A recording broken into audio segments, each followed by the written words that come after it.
Well, so I'm really excited that we're going to, make a course about giving presentations. I think that there's a big need, as we've discussed already. Looking at other materials, there's a lot of good stuff out there, but they're really missing, I think, a big piece of what people need, to really be effective. I agree.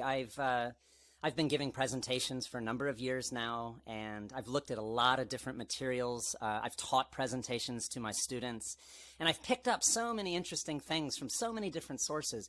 But the one thing that I feel is missing in a lot of the presentation courses that are out there, a lot of the materials that teach you how to give good presentations, is the fact that when you get up on the stage and when you're up in front of a group of people, you get really scared and nervous, and all that stuff you've learned just goes right out the window.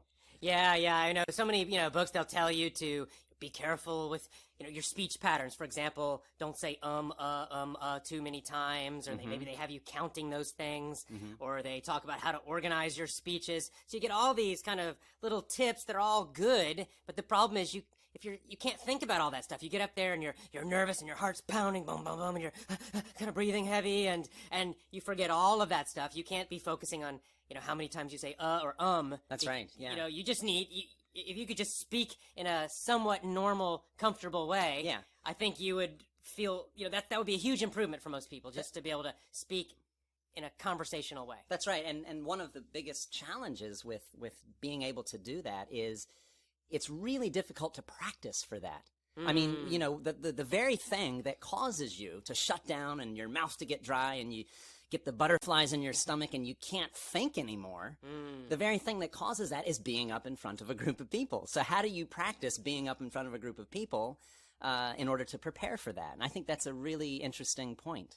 Yeah, because, you can work through your outline. You could even memorize a whole speech. There are all kinds of things you can do by yourself. Yes. But the point is that you're not in that same emotional state. Exactly. So you're alone, you're calm. So there's all kinds of things you can do when you're practicing alone, but then it's a totally different emotional state to be standing in front of a group, whether it's, 20 people or 200 or 2,000. And yeah.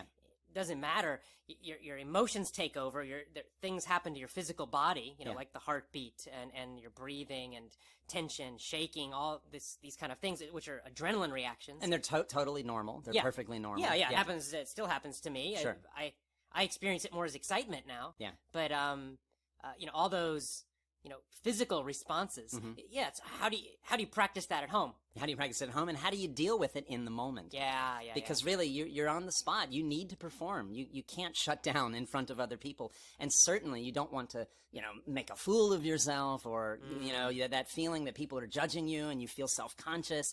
You need techniques to overcome that in the moment. Yeah, that work, that are powerful. Right. So that you can set yourself free and be the person that you are in front of all those people. Right, because, most people have no problem if you just sit down with them face-to-face, one-on-one. They could tell you about their topic so easily, just talk away, da-da-da-da-da-da-da. But then they stand in front of a group and suddenly they can't. So do they really need to learn how to organize their thoughts? Is that really the main problem? I don't think it is. I don't think it is, because they can do it one-on-one. Yeah. So it's not like they're stupid and they don't know how to organize a speech. No. So basically what you need to do is when you get up in front of a group of people, you need to find techniques so that you feel as if you're talking to someone in a very casual one-on-one way. Right. And that's hard to do because your body tells you one thing and your mind tells you a different thing. Right. And how do you find that grounding that makes you feel real comfortable, real smooth, so that you can really share the main message that you have for people? Yeah, it really is. It's about managing that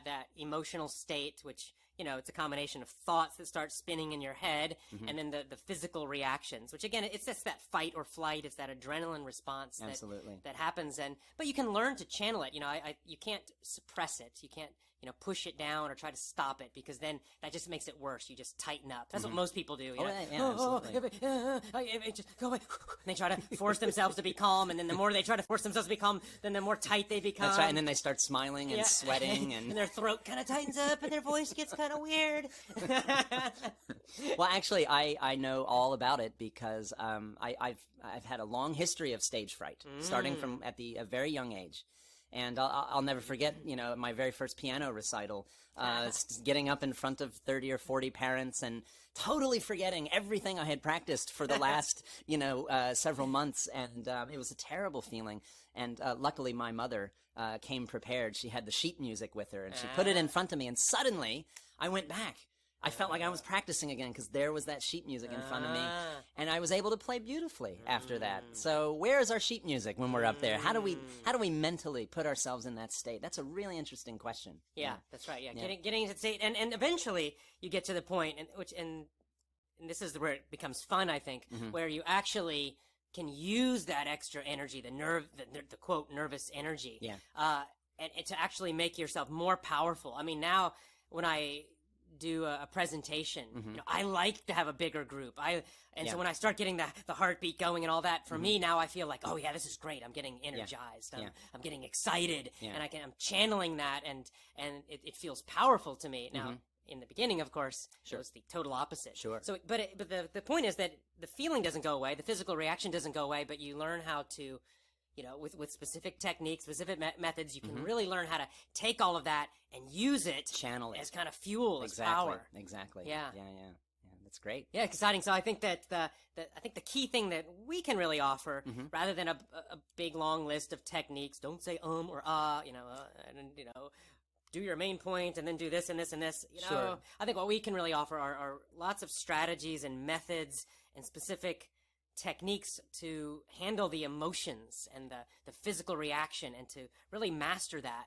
Absolutely. Not only in the actual presentation or public speaking session itself, but also how to prepare for that, how to prepare your body and mind so that when you're in that situation, you can do those things. You can channel that energy. You can transform that energy and really connect with your heart and your passion and put that out in a way that's smooth and powerful and confident. And I think that would be a wonderful thing for people to learn how to do. Yeah, and you're exactly right. It's something that has to be trained. Yes. I mean, you can't just hope it'll happen. No. And you certainly don't want to wait until you're giving your big speech Oh, no. for it to happen. Oh, no. But there are ways you can, practice this on your own, train yourself, so that when it happens in the real world, it's time for the big moment. That's right. You're ready, and You're you've ready. already trained your mind and body. Yeah. So I'm really looking forward to putting these materials together and really sharing them with all the people that I think it would really help. It would really help a lot of people. Yeah, I So, agree. Yeah. I think so. So good. Great. Yeah.